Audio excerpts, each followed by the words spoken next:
জয় গুরুদেহ কৃষ্ণ স্বয়ং ভগবান, জয় জয় গুরুচন্দ্র ভক্তগণ। জনিতাই পরম দয়াল পতিত পাবন শ্রী গুরুদেবের অশেষ কৃপা, শ্রী শ্রী রাধা মাধবের বিশেষ করুণা কৃপা কটাক্ষ ধন্য হয়ে আজকের এই মুহূর্তে ভাগবতীয় যজ্ঞে দামোদর মাস ব্যাপী শ্রীমদ ভাগবত ভগবানের কথারস সকল গুরু ভক্তবৃন্দের চরণে জানাই অনন্ত কোটি প্রণতি। আজকে অত্যন্ত গুরুত্বপূর্ণ একটি দিন এবং অত্যন্ত পবিত্রতম একটি দিন, কেননা অনাদিরাদি গোবিন্দ আজকের এই বিশেষ তিথিতে তাহার সর্বোত্তম লীলা যাহা তিনি সম্পন্ন করেছেন, তো সেই লীলা আস্বাদন অত্যন্ত উপাদেয়। কিন্তু সেই লীলা আস্বাদন করার জন্য আগে সর্বপ্রথম প্রয়োজন হচ্ছে নিষ্ঠা, ভগবানের শ্রীচরণের ভক্তি। যদি তা না থাকে তাহলে এই লীলা কখনো আস্বাদন করা যায় না, কেননা শ্রীকৃষ্ণের যত লীলা সর্বোত্তম নরলীলা, নরবধূ তাহারা স্বরূপ। তো ভগবান শ্রীকৃষ্ণ যে সমস্ত লীলাগুলো করেছেন তার মধ্যে অতি উত্তম এবং উপাদেয় লীলা হচ্ছে রাসলীলা। তো এই জন্য এই রাসলীলা শ্রীমদ্ ভাগবতমের একেবারেই গর্ভস্থ, একেবারেই শ্রীমদ্ ভাগবতমের অতি উপাদেয় বস্তু। এবং এই রাসলীলা আস্বাদন যাহারা করেছিলেন, এই রাসলীলায় যারা অংশগ্রহণ করেছিলেন তারা সকলেই ছিলেন অপ্রাকৃত বস্তু। শাস্ত্র বলছে অপ্রাকৃত বস্তু নহে প্রাকৃত, অপ্রাকৃত বস্তু নহে প্রাকৃত বস্তু। তাহলে সেই অপ্রাকৃত বস্তু কখনো প্রাকৃত জগতের দেহ নিয়ে অথবা প্রাকৃত চিন্তা চেতনা নিয়ে কখনো আস্বাদন করা সম্ভব নয়। তো সেটি গৌরভক্তবৃন্দ, আজকে আমরা সেই রাসলীলা আস্বাদন করব। তো সর্বপ্রথম আমরা সকলেই কৃপা করে এই রাত উৎসব যে তিথি, পূর্ণমাসী তিথিতে সকলে কৃপা করে করজোড়ে শ্রীমদ্ ভাগবতমের একটি শ্লোক আস্বাদন করব। তো সবাই কৃপা করে দুই হাত করজোড়ে বলবেন। আচ্ছা থাক না, অসুবিধা নেই, এমনি বোঝা যায় না আর কি, মাইক লাগে। তাহলে আমরা সবাই কৃপা করে করজোড়ে, সবাই করজোড়ে একটি শ্লোক আজকে বিশেষ দিনে ভাগবতের শ্লোক আস্বাদন করবে। সবাই করজোড়ে বলবেন। ওম নমো ভগবতে বাসুদেবায়, ওম নমো ভগবতে বাসুদেবায়, ওম নমো ভগবতে বাসুদেবায়। শ্রী বাদরায়ণ উবাচ ভগবানপি তা রাত্রি শারদৎ উৎফুল্ল মল্লিকা বৃক্ষ রন্তুং মনশ্চক্রে যোগমায়ম উপাশ্রিত। শ্রী বাদরায়ণী উবাচি, বাদরায়ণী অর্থাৎ বাদরায়ণ ঋষি বললেন, ভগবান অপি তা রাত্রি শারদোৎফুল্ল মল্লিকা বৃক্ষ রন্তং মনশ্চক্রে যোগমায়ম উপাশ্রিত। অর্থাৎ ঐশ্বর্য বীর্যাদি ষড়বিদ মহাশক্তি নিকেতন স্বয়ং ভগবান শ্রীকৃষ্ণ মল্লিকাদি বিবিধ শারদীয় কুসুম বিকাশে পরিশোভিত রজনী দেখিয়া নিজ অচিন্ত মহাশক্তি প্রকাশ করিলেন এবং গোপ রমণীগণের সহিত রমণ করিতে ইচ্ছুক হইলেন। আজকের এই বিশেষ তিথিতে অনাদিরাদি গোবিন্দ যে সমস্ত গোপিকাদেরকে নিয়ে সে রাসলীলা করেছিলেন, মূলত সেই সমস্ত গোপিকারা সকলে ছিলেন সিদ্ধা মহাত্মা। তারা সকলে সিদ্ধ ছিলেন। কেউ এই জগতে এই জন্মে এসে তারা কেউ বদনা করে ভগবানের সিদ্ধি লাভ করে, তাহারা পূর্ব থেকেই সবাই সিদ্ধিপ্রাপ্ত ছিলেন। ত্রেতা যুগে যে সমস্ত ঋষিগণ ছিলেন, ভগবান রামচন্দ্রের কাছে তাহারা প্রার্থনা করেছিলেন, হে প্রভু, আমরা আপনার সর্বোত্তম যে লীলা তাহা সাধন করিতে চাই। কি লীলা? আমরা আপনার স্ত্রীরূপে, অর্থাৎ আপনাকে আমরা আমাদের স্বামীরূপে পেতে চাই। এখন ভগবানকে স্বামীরূপে পাওয়া, যারা সিদ্ধির জগতে চলে যাবেন, যারা সিদ্ধ মহাত্মা হবেন, তারা ভগবানকে স্বামীরূপে পেতে চাইবেন। উদ্দেশ্য কি এখানে? জগতে, এই সংসার জগতে যদি কেউ, একজন পুরুষ একজন নারী, নারী পুরুষ পরস্পরের প্রতি আকর্ষণ থাকে, তাই না? জগতে নারী পুরুষ পরস্পরের প্রতি আকর্ষণ থাকবে, এটা কিন্তু ভগবানের থেকেই একটি সহজাত প্রবৃত্তি। পরস্পরের প্রতি যে আকর্ষণ, এই আকর্ষণটা হচ্ছে জাগতিক, মায়িক, এবং এতে কামের বাসনা, যে কামের বিষয় গন্ধ, তাহা সংযুক্ত। তাহলে জগতে কেউ কাউকে যদি স্বামী রূপে পেতে চায় বা প্রেমিক রূপে পেতে চায়, সেখানে তাহার নিজের স্বার্থ থাকে, সেখানে নিজের স্বার্থের লাগিয়ে পরস্পরকে ভালোবাসে। কিন্তু আজকে ত্রেতা যুগে যে সমস্ত ঋষিগণ অনাদিরাদি গোবিন্দকে তারা স্বামীরূপে পেতে চেয়েছিলেন, তারা কিন্তু কেউ নিজের স্বার্থের জন্য, নিজের সুখ লালসা নিবৃত্তি করার উদ্দেশ্যে তারা কেউ ভগবানকে স্বামীরূপে পেতে চায়। তাহলে তারা ভগবানকে কেন স্বামীরূপে পেতে চেয়েছিল? উদ্দেশ্য এই যে তারা ভগবানকে স্বামীরূপে পাইতে চায় জন্য, অনাদিরাদি গোবিন্দের সুখ বর্ধনের জন্য, অনাদিরাদি গোবিন্দের আনন্দ বর্ধনের জন্য, মূলত তাদের উদ্দেশ্য ছিল তাই।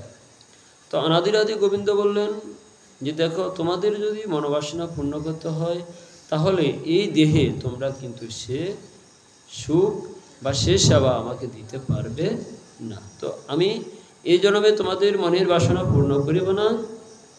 আগামী রজনীতে, অর্থাৎ দাপর যুগে, তোমরা সকলে গিয়ে ব্রজ গোপী রূপে তোমরা সকলে আবির্ভূত হবে, আমি সেখানেই তোমাদের সকলের মনের বাসনা পূর্ণ করিব। তখন সেই সমস্ত ঋষিগণ আজকে কলিযুগ দাপর যুগে তারা সকলেই আহিরিণী জাতিরূপে আবির্ভূত হয়েছে। এখন বুঝতে হবে, যে সমস্ত গোপিকারা দাসী অর্থাৎ গোপীরূপে আবির্ভূত হয়েছিলেন, তারা সকলে কিন্তু পূর্বজন্মে সিদ্ধ হয়ে গিয়েছিল। দেখুন, যদি একটি ধান যদি সিদ্ধ করা হয়, কিছুদিন রেখে দিলে সেটা কিন্তু আবার আগের মতো অঙ্কুরোদ্গম করতে পারবে, এমন সামর্থ্য থাকে। তাই একটি ধান যেমন সিদ্ধ করলে তাহা আজীবনের জন্য সিদ্ধ হয়ে যায়, তাহার পক্ষে কখনো অঙ্কুরোদ্গম সম্ভব হয় না, ঠিক তদ্রূপ কেউ যদি একবার সিদ্ধিপ্রাপ্ত হয়ে যায়, তাহার থেকে আর কখনো কি অঙ্কুরোদ্গম হয় না, অর্থাৎ তাহার থেকে আর কখনো জাড় জগতিক কামনা বাসনার কখনো বিকার হয় না। তো যে সমস্ত ত্রেতা যুগে যে সমস্ত ঋষিগণ ভগবানের বদনা করেছিলেন, তারা সিদ্ধি লাভ করেছিলেন, এর অর্থ নয় যে বদনা করে সকলে সিদ্ধি লাভ করেছিলেন। যাহারা যথার্থভাবে সিদ্ধি লাভ করেছিলেন, ভগবানের আনুগত্য লাভ করেছিলেন, ভগবানের কৃপা লাভ করেছিলেন, তাহাদেরকে ভগবান বলছে, আমি তোমাদের মনের বাসনা পূর্ণ করি। তাই তারা পূর্ব থেকেই কিন্তু সিদ্ধ। তাহারা দাপর যুগে আবির্ভূত হয়েছিলেন শুধুমাত্র ভগবানের লীলায় অংশগ্রহণ করার জন্য, ভগবানের লীলা বর্ধনের জন্য, ভগবানের লীলাকে পরিপুষ্টি প্রদানের জন্য, লীলা সম্প্রসারণের জন্য, এবং জগৎবাসীকে দেখানোর জন্য। তাই সে সমস্ত সিদ্ধ মহাত্মাগণ সে ব্রজগোপীরূপে আবির্ভূত হলেন। অনাদিরাদি গোবিন্দ ভাবলেন, যদি তাহাদের সাথে লীলা করিতে হয়, এমন একটা দিন আমাকে বেছে নিতে হবে, যেদিন কি করতে হবে, যেদিন ফুল মল্লিকা মালতী জ্যোতি, অর্থাৎ সেই যেখানে তিনি রাসলীলা করবেন, সেই স্থানটাকে তিনি এমনভাবে সুসজ্জিত করলেন। কেমনভাবে সুসজ্জিত করলেন? আমাদের আচার্যগণ বলছেন সেদিন ছিল শারদীয় পূর্ণিমা। ভগবান অপি তার রাত্রি শারদোৎ ফুল্লমল্লিকা, অর্থাৎ শরৎকালের পূর্ণিমা তিথি। কোন কোন মাস নিয়ে শরৎকাল হয়? কার্তিক, অগ্রহায়ণ, এই 2 মাস নিয়ে হয় শরৎকাল। তো এই শরৎকালের কোন মাসের? কার্তিকের পূর্ণিমা তিথিতে অনাদিরাদি গোবিন্দ সেদিনটাকে বলছেন। কেন? এ দিনটা এমন একটা দিন, এদিনে অনাদিরাদি গোবিন্দ তিনি সেই রাসলীলায় যে স্থানটা, সেখানে সমগ্র বনটা অতীব ফুলে ফুলে একেবারে ফুলের, যাহাকে বলা হয় ফুলের সমারোহ, সকল ফুল দিয়ে তিনি সেদিন বনটাকে এমনভাবে সাজিয়েছিলেন, মনে হয় যেন সে ফুলগুলো স্বয়ং অনাদিরাদি গোবিন্দ নিজ হস্তে সজ্জিত করে দিয়েছেন। মূলত অনাদিরাদি গোবিন্দ লীলা করবেন তাহা আগে থেকেই তাহাদেরকে জানিয়ে দেওয়া হয়েছিল। তাই সেদিন ফুল মল্লিকা মালতী যুথি, যে সমস্ত ফুলগণ, যে সমস্ত ফুলেরা বনের মধ্যে ছিলেন, সেদিন তাহারা নিজের থেকে, নিজের আনন্দে থেকে তারা অনাদিরাদি গোবিন্দের সেবায় তারা যুক্ত হবে বলে তারা নিজেদের থেকে ফুটে একেবারে সুসজ্জিত হয়ে গেছিল পুরো বন। শুধুমাত্র তাই নয়, মালতী যুথির সুগন্ধে পুরো বনটাই যেন আমোদিত হয়ে গিয়েছে। এখন বিষয়টা হলো, এমন দিনে সেদিন এত সুন্দর পূর্ণিমার চাঁদ উঠেছিল, তাই অনাদিরাদি গোবিন্দ ভাবলেন এই দিনের অপেক্ষাই তো আমি সকলের জন্য করছিলাম। তাই সেদিন অনাদিরাদি গোবিন্দ সকলকে আহ্বান করিলেন, হে গোপিকাগণ, তোমাদের জন্মে জন্মান্তরে যে সমস্ত বাসনা ছিল, সে বাসনা পূরণ করার আজকেই সেদিন উপস্থিত হয়েছে, ততএব তোমরা সকলেই আসো। তাই অনাদিরাদি গোবিন্দ তাদেরকে কিভাবে ডাকিলেন? তাহার বাঁশিতে এমন সুর তিনি শুরু করিলেন, এমন সুর তিনি আরোপ করিলেন, যে সুর শুধুমাত্র গোপিকাগণ ছাড়া অন্য কারো কিন্তু সেটা উপলব্ধি করার, অনুধাবন করার কারো যোগ্যতা ছিল না। অনাদিরাদি গোবিন্দ যখন সমগ্র বনটাকে সাজিয়ে আমোদিত করে সেই শারদোৎ ফুল্ল মল্লিকাতে তিনি কি করিলেন? তাহার হস্তস্থিত সেই মুরলীর ধ্বনি শুরু করিলেন। আর যখন মুরলীর ধ্বনি শুরু করিলেন, সাথে সাথে যে সমস্ত গোপিকারা ছিলেন ভগবান শ্রীকৃষ্ণের এই লীলায় তারা আস্বাদন করিবেন, তাহারা সবাই কিন্তু আগে থেকে সজ্জিত ছিলেন না।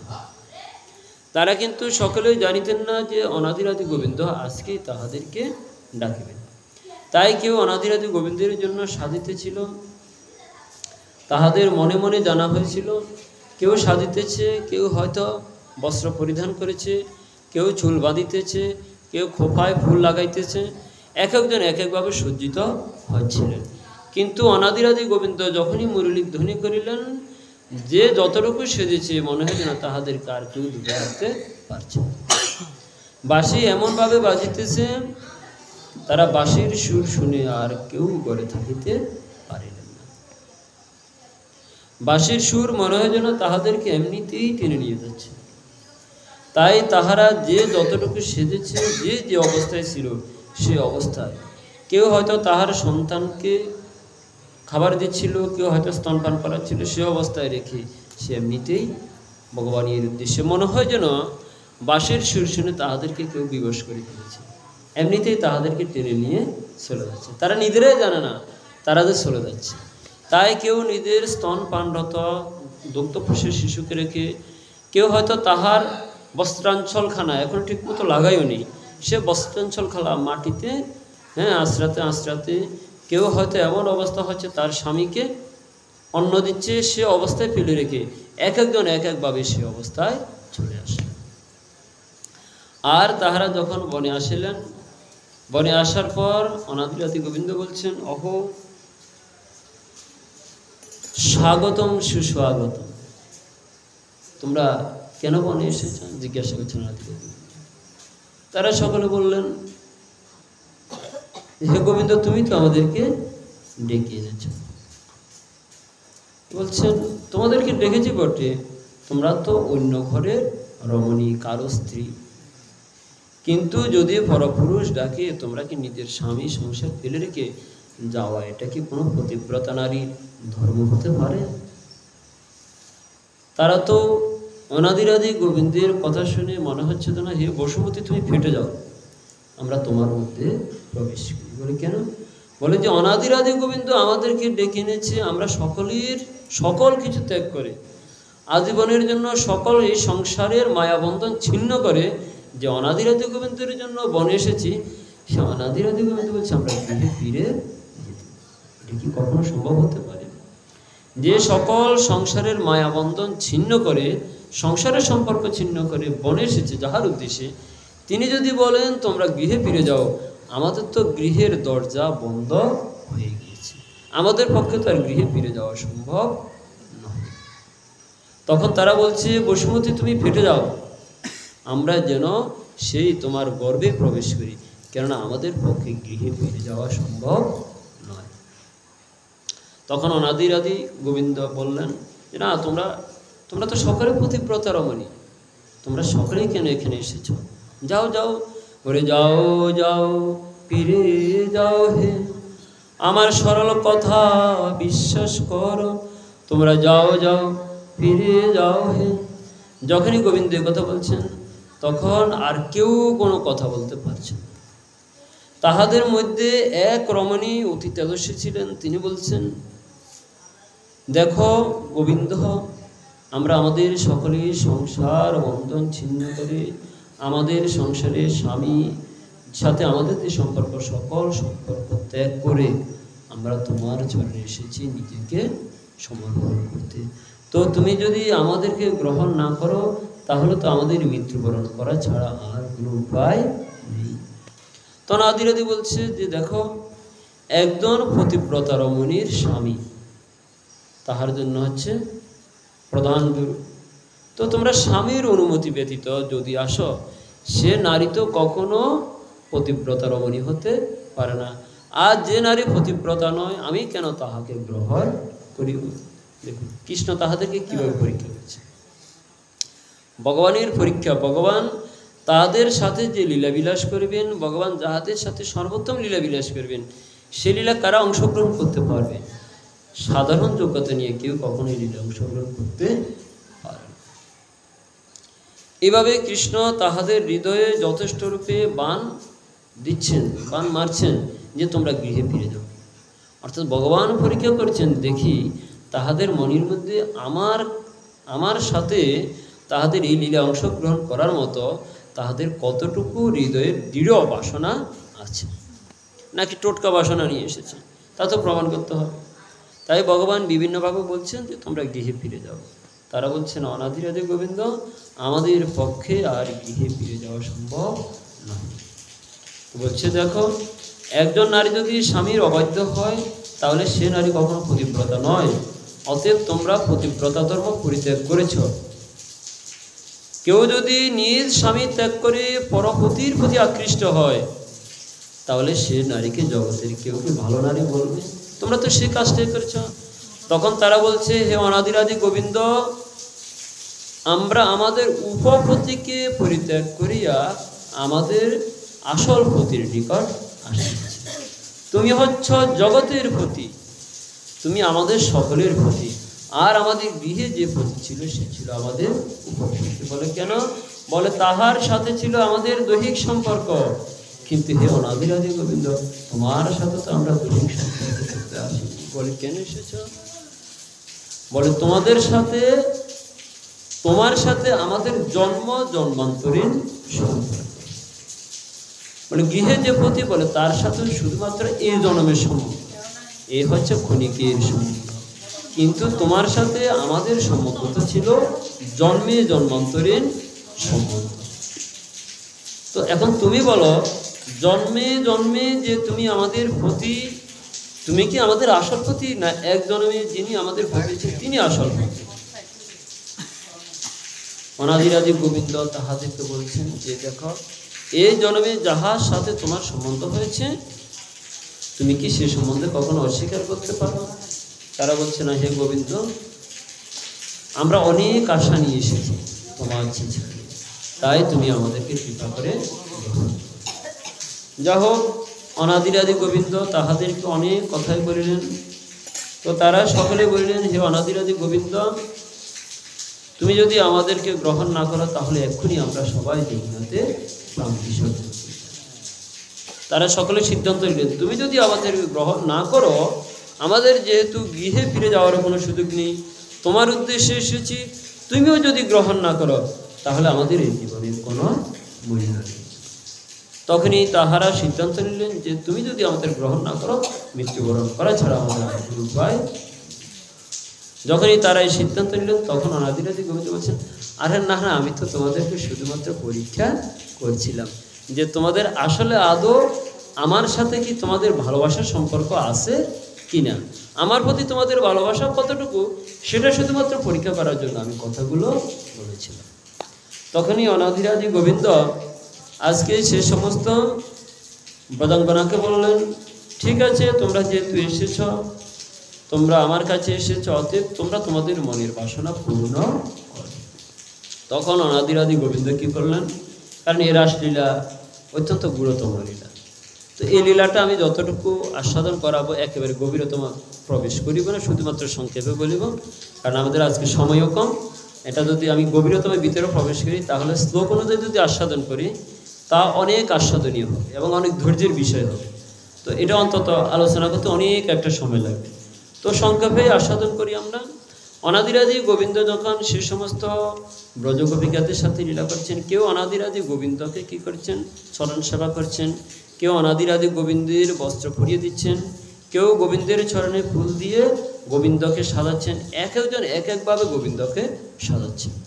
তো গোবিন্দ কী করলেন, সকল রমণীগণকে নিয়ে যে যেমন যাহার মনের বাসনা তেমনভাবে অনাদিরাদি গোবিন্দের সাথে লীলাবিলাস করলেন। এবং গোবিন্দ কী করলেন, সকল রমণীগণের সাথে এক এক গোপীগণের সাথে এক এক কৃষ্ণরূপ, এবং কৃষ্ণের রূপটা কেমন, যে গোপী গোবিন্দকে যেভাবে চেয়েছিল, যেমন মনের মাধুরী মিশিয়ে চেয়েছিল, যেমন রূপে চেয়েছিল, গোবিন্দ তার কাছে ঠিক তেমনি রূপেই আবির্ভূত হয়েছিল। এখন সকল গোপিকাকে নিয়ে গোবিন্দ কী করলেন, পুরো বনেই বিলাস করতে লাগলেন, যে যেমন চাচ্ছেন। এমন সময় প্রত্যেক গোপী চারিদিকে তাকিয়ে দেখলেন, আরে গোবিন্দ তো শুধু আমার সাথে কোথায়, আর কারো সাথে নেই, গোবিন্দ কোথায় আমাকে বেশি ভালোবাসে। ওই যে অন্য আশেপাশে কাউকে দেখলেন না, ভাবলেন গোবিন্দ শুধু আমার সাথে, গোবিন্দ বুঝি আর কারো কাছে, তাহলে তো আমি বড় ভাগ্যবতী। তাহার মনের ভিতরে যখনই এ বাসনা আসিল, তখন গোবিন্দ তাহার কাছ থেকে উত্তরিত হয়ে গেল। এভাবে সকল গোপীগণের মধ্যে যখন দেখুন, এই গোপীগণের মধ্যে এরা সকলে ছিলেন সিদ্ধ মহাত্মা, কিন্তু তাহাদের মনে কি করিয়া এই অহংবোধ আসিতে পারে? প্রশ্ন হতে পারে না, অহংকার এত সূক্ষ্ম বস্তু, যোগী মুনি ঋষি এবং কোটি কোটি জন্ম কেউ যদি তপস্যা করে, তথাপি অহংকার বোধ তাহার মনের মধ্যে প্রবেশ করা এটা কোনো জটিল বিষয় নয়। তাহলে সেই ব্রজগোপীগণের মধ্যে কি সেই অহংবোধ এসেছিল? শাস্ত্র বলছে হ্যাঁ এসেছিল, তবে তাহার জীবশিক্ষা জন্য। বলছে দেখো, যে অনাদিরাদি গোবিন্দকে স্বামীরূপে পায়, যে অনাদিরাদি গোবিন্দকে একনিষ্ঠ একপৃষ্ট করে পায়, তথাপি তাহার মনের মধ্যে যদি ক্ষুদ্র পরিমাণেও অহংবোধ আসে, গোবিন্দ কখনো তাহার কাছে থাকেন না। কোটি কোটি জন্মের তপস্যার ফল মুহূর্তের মধ্যে নষ্ট হয়ে যেতে পারে যদি একটু মাত্র অহংবোধ আসে। তাই যখনই তাহাদের সকলের মনে অহংবোধ আসিল, তখন অনাদিরাদি গোবিন্দ সকলের মধ্য থেকে অন্তরিত হয়ে গেল।